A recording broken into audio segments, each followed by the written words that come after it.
Welcome to another episode of Toya Talks Wrestling. Today's episode, we're going to talk about Raw, December 9th, 2024. This Raw was not as good as the last week, but they can't all be winners. Basically, this was kind of like a go-home show for the Saturday night's main event. Because they're treating that like a PLE, even though it's not. But it was a decent show. They had like a good segments to continuing storylines and stuff like that. And I think mostly just the women wrestle. I don't think there was any men that wrestle. I can't remember. Anyways, speaking of the women, let's just go ahead and talk about the ladies. So we had another women's IC title tournament. You had Selena Vega versus Ivy Niles versus Lyra Valkyria. Obviously, Lyra Valkyria advances. I think Lyra Valkyria is going to take the whole damn thing, honestly.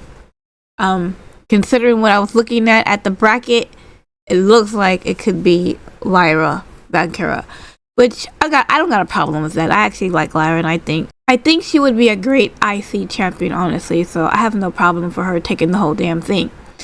Another match we had was Liv Morgan versus Dakota Kai. Now, I have no idea why we have this match other than, one, making Liv Morgan stronger and making her look good when she goes into her match with Io Sky. The fact that Dakota Kai is in a group with Io Sky, that's probably another reason why. But considering that Dakota Kai wasn't going to win this match because it's against Liv Morgan, who is the world champion, which she didn't win, even without the distraction from Pure Collection Fusion, Sonya, Zoe, and Shayna Baszler. The mere fact that she won last week, I don't really think it was a good idea to have her go against Liv Morgan and lose. Wouldn't you want her to look strong when she goes into her like the semifinals against, I guess, probably gonna be Zoe Starks at one point. I don't know. I think Zoe Starks with I'm not sure if Zoe Stark is fighting, but I'm pretty sure Zoe is going to advance, and it'll be Zoe versus Dakota Kai next week. Or not next week, but the following week, maybe. But I don't know. It's like, why would you do that? But yeah, anyways, like I said, Liv Morgan won with Oblivion and stuff like that. Then Pure Fusion came and pretty much beat the crap out of Dakota Kai. And then here comes Io and Kyrie, and they come and they pretty much try to save Dakota Kai, right? And then they all end up outside, and then Kairi Sane ends up doing like a outside move on everybody, but Io Sky was still in the ring, and then when she turned around, she got oblivioned by Liv Morgan, and Liv Morgan was laughing and walked out. So, like I said, I think it's just to make Liv Morgan look good when she goes into her match with Io Sky. I'll talk more about that on Friday when I do the prediction show for Saturday night's main event. So another match was the main event match of the night, which I thought this match was supposed to be on Saturday night's main event, but I guess I was wrong, so I apologize for that. But it was against Raquel Rodriguez versus Rhea Ripley in an anything goes match, so basically no DQ match. Eventually, Liv Morgan comes in and tries to help Raquel because, it's no DQ. You can do anything you want. They did a couple of, back and forth and everything like that. Rhea pretty much had to both dominating and stuff like that. But eventually, the numbers gang took over. And then here comes Io Sky. Io Sky pretty much took out Raquel and Liv. Rhea ends up winning by rip tying Raquel onto the table for the 1, 2, 3 pin. They're both in the ring. Rhea and Io Sky, they both pick up the titles, and they just looked at each other, and that was the end of Raw.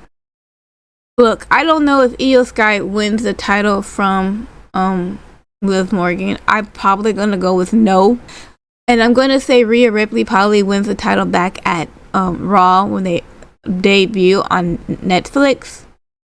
But like, if Io Sky wins the Royal Rumble and it's Io versus Rhea at WrestleMania, I don't got a problem with that.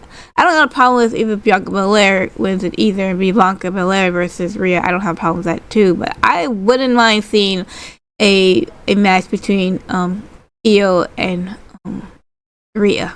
I have no problem with that. But I'm pretty sure that Liv is probably going to retain her title at Saturday's main event. But again, I'll talk more about that on Friday. Another thing I would like to talk about is the promo for Gunther, Finn, and pretty much Damian Priest. So, Gunther was talking about Finn Balor, you know, pretty much trying to weasel his way into the championship thing and everything else. And saying that he didn't deserve it and stuff like that. Then you hear Finn's music, you hear the Judgment Day's music, and they come out, and Finn comes out with Judgment Day and everything else, and Finn was like, you know, telling Gunther that he should have just had him be the number one contender for his title in the first place, instead of giving it to people who don't deserve it, like Dominic Mysterio. And Dominic Mysterio looked at him like, what the fuck, you know? I would not be surprised if Finn Balor is eventually kicked out of Judgment Day, because I mean, he's been acting like he is the leader, even though there are no leaders. But he's been acting like real strange and stuff like that. So I would not be surprised if that happens. But let's continue on. So yeah, he was saying that to him and stuff like that. Finn Balor was like, you know, he's like, it's not going to end up the same as Survivor Series or SummerSlam, because I'm actually going to take that title from you, because the last two times I am the reason why you had that title. He's like making sure, like, you know, that you have that title because of me. And you know, he's like, 8 young years, I'm going to finally become on top again, stuff like that. And Gunther was like, you know what, 8 years ago, you were the first Universal Champion. Like, I look up to you, I wanted to be like you and everything else. But ever since you have aligned yourself with people like the Judgment Day, and you're superior to people like Damian Priest, you've been taking shortcuts and doing everything else. He goes, I don't need to look up to you anymore. I'm better than you. You know Gunther. Gunther is gonna tell you the truth, and it's gonna be like raw and real about it. Basically saying, I don't look up to you anymore. You're not even my level. Okay? And this Saturday I will prove to you you're not on my level, right? And I guess it didn't sit well with Finn Balor. So he ends up got to attack Gunther, and here comes Damian Priest. Damian Priest pretty much attacks you know, the rest of the Judgment Gate, pretty much got his hands on Finn and stuff like that, and he threw Finn in the ring right where Gunther is. And then I think Finn moved out the way, and Gunther says, fuck it, I don't like neither one of y'all, and ends up attacking Damian Priest. And then so he ends up attacking Damian Priest, and then eventually throws Damian Priest, Gunther did, outside the ring, and he was gonna like slam him on the announce table. But then Finn Balor comes with a sling blade to Gunther, and then did a coup de grace outside of the ring to Gunther, and then they put Damian Priest in, and you have Carlito, JD, and Dom pretty much, you know, doing work on him and everything else. And here comes Finn Balor doing a coup de grace, not once, not twice, but 3 times. And, you know, ends up looking, you know, Finn Balor comes out looking strong. Judgment Day looks strong. You know, Finn Balor's lifting up Gunther's belt and everything like that. So later on, after the break, you can see Judgment Day, they're like, you know, saying how good of a job they did and how they beat up both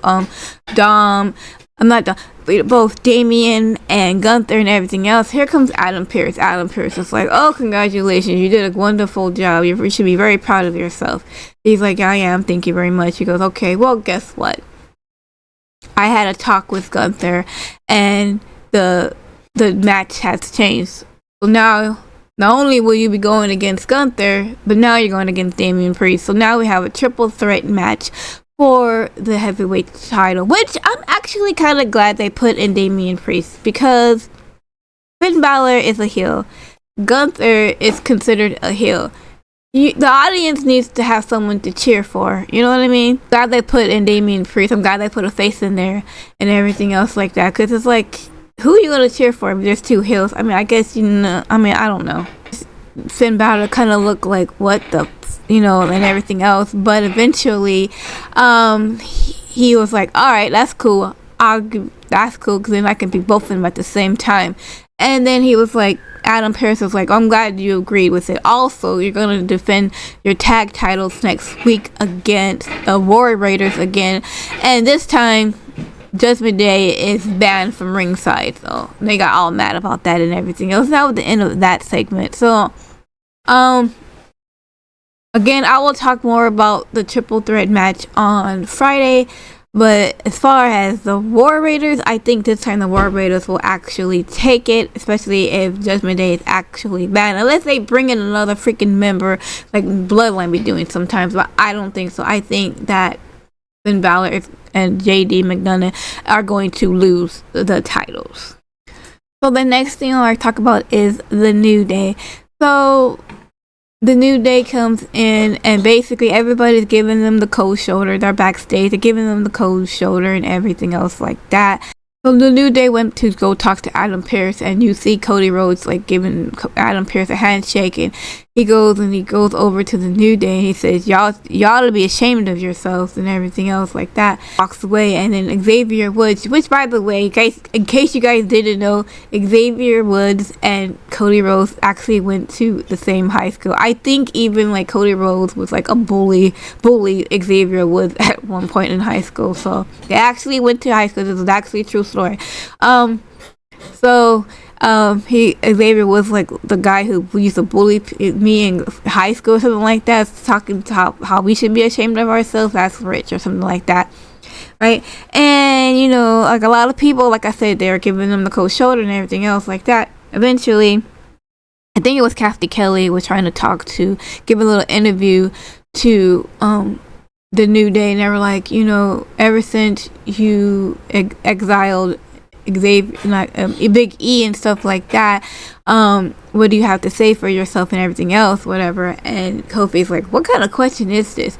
And just like, and Xavier was like, these are biased. It's always gonna be a biased interview. You know what we're gonna do? We're just gonna go out there and we're gonna go and talk to the people ourselves, right?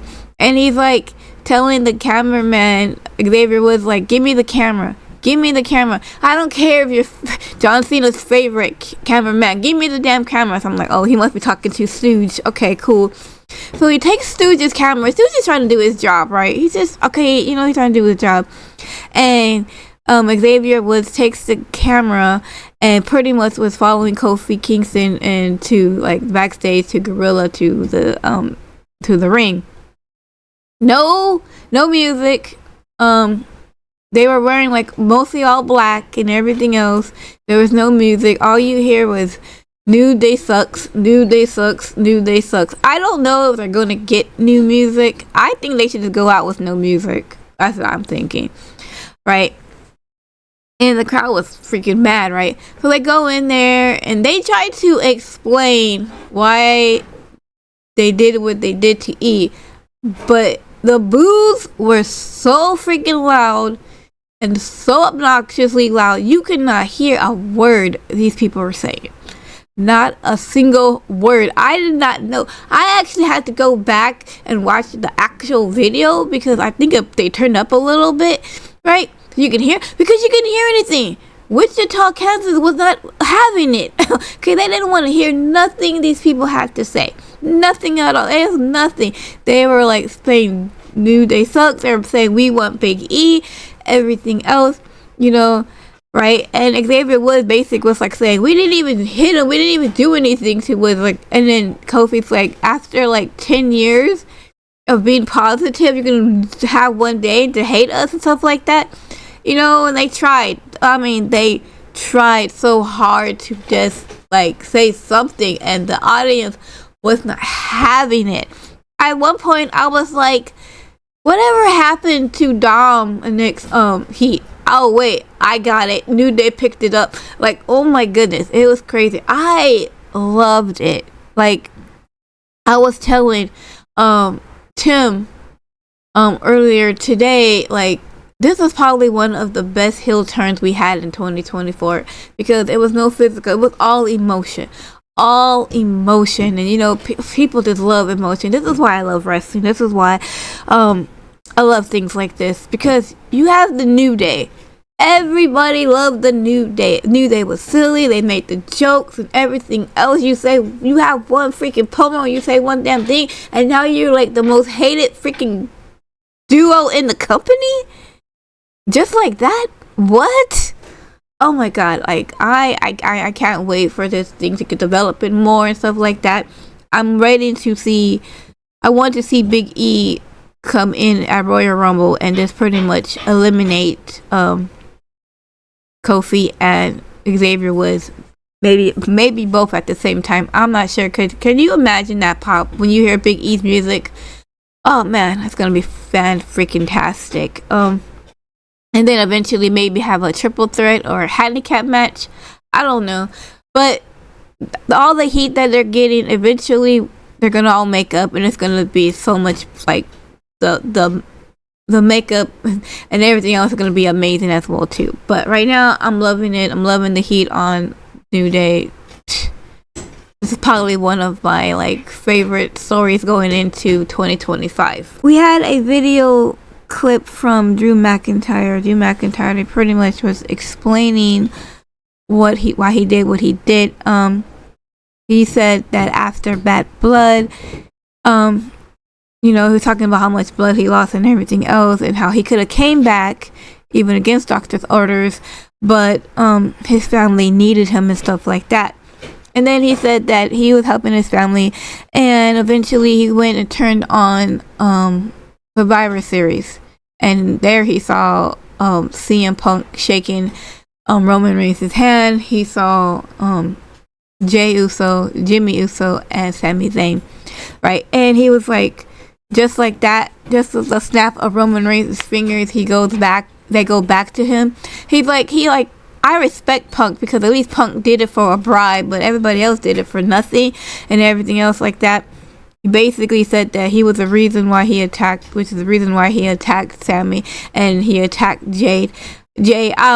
He probably would have attacked Jimmy at one point, but Jimmy's actually out on an injury because he broke his toe. But yeah, basically he's like, you know, this ain't over and everything else. I'm thinking that eventually, you know, he's gonna go through Sammy, he's gonna go through Jay, he's gonna go through Jimmy to get to Roman Reigns, right? Because, you know, Roman Reigns pretty much kind of like, I don't know if it goes to Solo in Atu, because Solo did cause him the championship at Cash at the Castle in 2022. So I don't know if it goes through there. I wouldn't mind going there. I mean, can you imagine Solo and Drew, but he has to get to Jacob first? Man, Jacob versus Drew McIntyre, that would be a hell of a match too. So I don't know if he goes through that route or not, but he's definitely going to be going after Roman Reigns at some point next year. I don't know when, but it's happening, right? So it was a good segment. It was a little short and everything else, but you know, Drew McIntyre will come up later. Anyways, we had a interview. Jackie Redmond interviewed CM Punk. So the first thing she asked him was, you know, what is the favor that you asked for from Paul Heyman? And CM Punk's like, you know, not gonna talk about that right now. We'll talk about that when when that time comes and everything else like that. And Jackie was like, okay, cool enough. Tell me about this situation between you and Seth Rollins. He seems to have bitter hatred for you, and you know, he even said he's been thinking about you, and you have been thinking about him and everything else. And CM Punk was basically like, look, I don't hate Seth Rollins. You know, at one point Seth Rollins looked up to me. One point Seth Rollins wanted me to train him when he was 16 years old for free and everything else, and I did, and all this other stuff. Seth Rollins has been trying to keep up with me. He's like, look, I can understand why Seth Rollins don't like me. I would hate to be in the shadow of someone great too. But it's like, you know, he was good when I was gone and everything else like that. But, you know, the star player is here, so the second string, he called Seth Rollins second string, needs to go sit on the bench while, you know, the star player is back in on the court or whatever. And so, you know, he kind of had a smile on his face and everything else like that. He's like, Seth Rollins was on the verge of getting fired at one point, and I shielded him. He basically used the word shielded him to not lose his job. So as you know, back in the day, it was CM Punk that brought the Shield together and had Seth Rollins be a part of that Shield. And basically he was like telling Jackie, like, I don't run away from fights or whatever like that. If that time comes, and, you know, I'll handle all my other fights and everything else like that. Jackie said thank you, and they pretty much ended up the interview like that. So then later on, you had Seth Rollins responding to what CM Punk had said in the interview. Basically, it was like, oh, you know, give it up for CM Punk and everything else. Like, basically saying that when CM Punk ends up not being a wrestler no more, he could be a great politician because he takes a little bit of the truth and then, you know, and then spins it with some lies and everything else, and it's like, whatever. It's like, you know, he's like, yes, I did go to CM Punk and I did ask for help, you know, and everything else like that because I looked up to him, like he said. But eventually, you know, he left the company, and when he left, I went and tried to talk to him. You know, I texted him, I called him, he didn't respond to me, he didn't do anything to me, and like, he basically ghosted me. You know, at this time, the crowd crowded CM Punk. He basically ghosted me. He got mad at anybody who followed their dreams. If they didn't follow CM Punk to wherever they were the enemy and everything else like that. That's why I don't like CM Punk and everything else like that. He's a fake and he's a fraud and all this other stuff that he was saying. It seems as though, like, to me, it seems as though that Seth Rollins is like living in the shadows of CM Punk. You know what I mean? Because, I mean, if you think about it, CM Punk and Seth Rollins kind of have like the same style and everything else like that and everything else. So, like CM Punk said, I think that Seth Rollins wants to be CM Punk, but he's not CM Punk. Because it seemed like in his promo, it kind of looks like there's like a jealousy issue there. I don't know if there is or not, but there is. I think that, you know, Seth Rollins wants to be on that top level of like CM Punk level. You know what I mean? But anyways, I digress. So he's basically running down like why he has these problems with CM Punk. You hear Sami Zayn's music comes out. And Sami comes out. Seth Rollins was like, look, man, if you're here to try to stop me from not going after CM Punk, we might as well just shut up. We might as well just fight now because I don't have time for it. I don't want to hear it and everything else. And Sami Zayn was like, basically out there to apologize for accusing Seth Rollins for taking out Jey Uso. Well, he didn't really take him out, but, you know, beat him up or whatever. Taking out Jey Uso. Just found out that it was Drew McIntyre. And so he was apologizing and everything like that. And Seth Rollins was like, yeah, I've been thinking about that all week, and I couldn't believe that you would actually think it was me. It's like, we've been knowing each other for 20 years. Like, hell, our kids play with each other. Why would you think I would do that? And Sami Zayn was basically like, look, dude, you have been weird and acting strange and talking crazy and everything else like that. Like, you go around there saying, you blaming other people for the things that you've done and everything else. You don't take responsibility. You're acting like Drew McIntyre, right? You know how Drew McIntyre doesn't take responsibility for the things and everything else, or to let things go, or stuff like that. You know, and Seth Rollins is like, I'm not Drew McIntyre. And Seth's like, I know you're not Drew McIntyre. You're better than him. But I'm just saying, you're acting like you're acting like that. But I can understand why you have a problem with CM Punk, and I can understand why you want to go after CM Punk. So I'm not gonna get involved. I should have never gotten involved. You know, I saw someone who I was close to, my friend, and I saw someone that I went to war with at Survivor Series and the War Games, and I just didn't want you guys to fight each other. But that was my fault. I should have not gotten involved. I apologize, basically asking, you know, Seth Rollins if they're cool, because they say, you know, if you want to go after CM Punk, go ahead, I don't care, that's between you two, but as far as us, are we cool? And Seth is like, yeah, we're cool. You have a bigger problem with Drew McIntyre, right? Seth Rollins leaves the ring, and Sami Zayn was like, yeah, I do, and I'm going to handle it. I had already he was talking to the audience like this time, right? He's like, we're not going to go through this back and forth thing. I'm going to end this now. I already talked to Adam Pearce and Drew McIntyre. You and I are going to have a match at Saturday Night's Main Event. So they have 5 matches for Saturday Night's Main Event. Gonna be a good fucking show. He's basically saying how, you know, he's gonna nip this in the bud and everything else like that, and ends up, you know, putting the mic down, ends up leaving the ring, you know, nonchalantly. And I'm like, okay, where's Drew at? Because he's walking way too slow up this damn ramp. Right, eventually, you know, Drew McIntyre comes and attacks Sami Zayn on top of the stage. You can't see Drew because he's wearing all black, like, you know how like people wear camo and they camouflage? Well, apparently whenever Drew McIntyre wears black, he's camouflaged because you can't see him, and then there he is, and all of a sudden he's attacking you. I'm just, you know, that's some damn good camo work.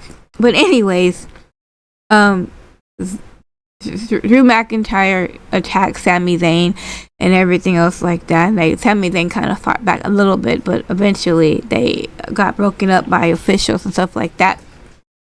So I can't wait to see this match between Sami versus Drew at Saturday Night's Main Event. I think that's all. I don't think there was anything else that happened, I mean, worth talking about. But yeah, not really sure what's going to happen. So yeah, that is it. I'm going to have another video tomorrow talking about some other wrestling stuff. I will be talking about Saturday Night's Main Event prediction show on Friday, and I will see you guys in my next video. Have a great and wonderful day, night, evening, or whatever time it is in your neighborhood. Okay, bye.